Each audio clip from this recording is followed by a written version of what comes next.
Welcome to of the record. అసెంబ్లీకి వచ్చి సంతకాలు పెట్టి వెళ్లిపోతున్న వైసీపీ ఎమ్మెల్యేల తీరుపై స్పీకర్ అయ్యన్న పాత్రుడు మండిపడ్డారు. బడ్జెట్ సమావేశాల సందర్భంగా మొదటి రోజు మాత్రమే వైసీపీ ఎమ్మెల్యేలు 11 మంది సభకొచ్చారు. మాజీ ముఖ్యమంత్రి జగన్ అనర్హత వేటు భయంతో సభకు అలా వచ్చి ఇలా వెళ్లిపోయారన్న అభిప్రాయం వ్యక్తమైంది. ఆయనతో పాటు వైసీపీ ఎమ్మెల్యేలు కూడా అదే రూటు ఫాలో అయ్యారు. అయితే తొలి రోజు వచ్చిన దాన్ని హాజరుగా పరిగణించే అవకాశం లేదని అసెంబ్లీ వర్గాలు స్పష్టం చేశాయి. ఆ భయంతో వైసీపీ టీంలోని ఎమ్మెల్యేలు దొంగచాటుగా వచ్చి సంతకాలు పెట్టి వెళ్లారంటున్నారు. సభలో స్పీకర్ అది స్పష్టం చేయడం చర్చనీయాంశంగా మారింది. ఆంధ్రప్రదేశ్ అసెంబ్లీ బడ్జెట్ సమావేశాలు ముగిసిపోయాయి. తొలి రోజు గవర్నర్ శాసనసభ శాసన మండలిని ఉద్దేశించి మాట్లాడారు. మొదటి రోజు శాసనసభ సమావేశాలకు వస్తున్నామని వైసీపీ ఎమ్మెల్యేలు ప్రకటించడంతో మొత్తానికి మొండిపట్టు వీడి ప్రజా సమస్యలపై ప్రభుత్వాన్ని ప్రశ్నించేందుకు విపక్షం శాసనసభకు వస్తుందని అంతా భావించారు. కానీ కొద్దిసేపటికే అందరి ఆశలు, అంచనాలను వైసీపీ అధ్యక్షుడు జగన్ రెడ్డి నీరుగార్చారు.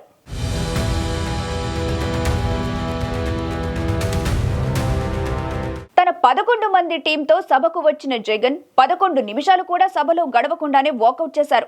గవర్నర్ ప్రసంగిస్తున్న సమయంలో వైసీపీకి ప్రతిపక్ష హోదా ఇవ్వాలని, ప్రజాస్వామ్యాన్ని కాపాడాలంటూ వైసీపీ ఎమ్మెల్యేలు నినాదాలు చేశారు. వాస్తవానికి ప్రజాస్వామ్యాన్ని గౌరవించకుండా ప్రజల నిర్ణయానికి భిన్నంగా తమకు ప్రతిపక్ష హోదా ఇవ్వాలంటూ వైసీపీ ఎమ్మెల్యేలు నినాదాలు చేయడంపై చాలా మంది విస్మయం వ్యక్తం చేశారు. శాసనసభ్యుడిగా గతేడాది ప్రమాణ స్వీకారం చేశాక రెండోసారి మాత్రమే జగన్ అసెంబ్లీకి వచ్చి వెళ్లారు. ఎమ్మెల్యేలు సంతకాలు పెట్టేందుకు ఏర్పాటు చేసిన రిజిస్టర్లో ఆయన సంతకం చేశారు. తర్వాత సభలోకి వెళ్లి కాసేపటికే బాయ్కాట్ చేసి ఇంటికి వెళ్లిపోయారు. 60 రోజుల పాటు వరుసగా సభకు హాజరవ్వకపోతే ఆటోమేటిక్ గా అనర్హత వేటు పడుతుందని సభాపతి, ఉపసభాపతి ఇప్పటికే అధికారికంగా ప్రకటించారు. ఈ నేపథ్యంలో జగన్ హాజరు కోసమే సభకు వచ్చారని అసెంబ్లీ ఆవరణలో విస్తృత చర్చ జరిగింది.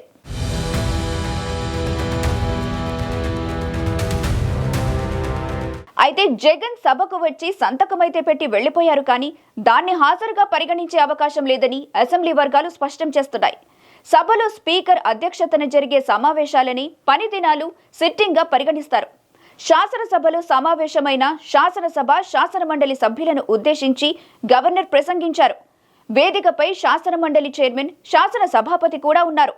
సభకు 3 అధ్యక్షత వహించే పరిస్థితి ఉండదు కాబట్టి ఈ ప్రసంగాన్ని సిట్టింగ్ కిందకు తీసుకోరని అంటున్నారు.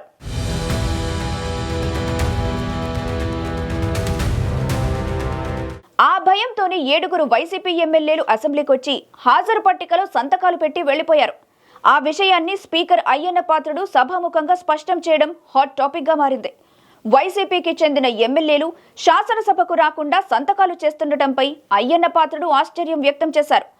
వైసీపీ ఎమ్మెల్యేలు సభకు హాజరవటం మీరెవరైనా చూశారా అంటూ సభ్యులను స్పీకర్ ప్రశ్నించారు. ఎమ్మెల్యేగా ఎన్నికైన సభ్యులు సభకు సగౌరవంగా హాజరు కావాల్సి ఉందన్నారు. వైసీపీ సభ్యులు ఎవ్వరికీ కనపడకుండా దొంగచాటుగా వచ్చి రిజిస్టర్లో సంతకాలు చేయాల్సిన పనేముందని అసహనం వ్యక్తం చేశారు.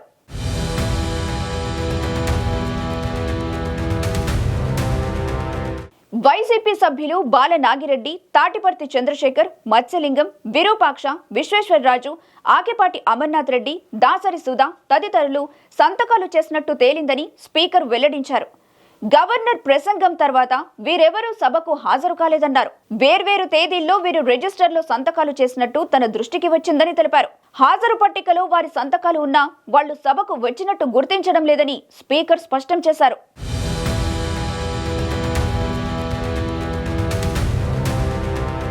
వాస్తవానికి అసెంబ్లీ సమావేశాలు ముగిసేలోపు మాజీ సీఎం జగన్ మరోసారి సభకు హాజరవుతారన్న అభిప్రాయం వ్యక్తమైంది. అయితే సభా నిబంధనల్ని కూడా లెక్క చేయకుండా డుమ్మా కొట్టారు. పార్టీ అధ్యక్షుణ్ణి నమ్ముకుంటే తాము కూడా మునిగిపోతామని భయపడ్డారో ఏమో. ఆ 7 ఎమ్మెల్యేలు మాత్రం అలా సీక్రెట్ గా వచ్చి సంతకాలు చేసి వెళ్లిపోయారు. అయితే ఆ సంతకాలను కూడా స్పీకర్ పరిగణలోకి తీసుకోనంటున్నారు. మరి వైసీపీ ఎమ్మెల్యేపై శాసనసభ నియమాల ప్రకారం ఎలాంటి యాక్షన్ ఉంటుందో, వారి నిర్వాకంపై జగన్ రియాక్షన్ ఎలా ఉంటుందో చూడాలి.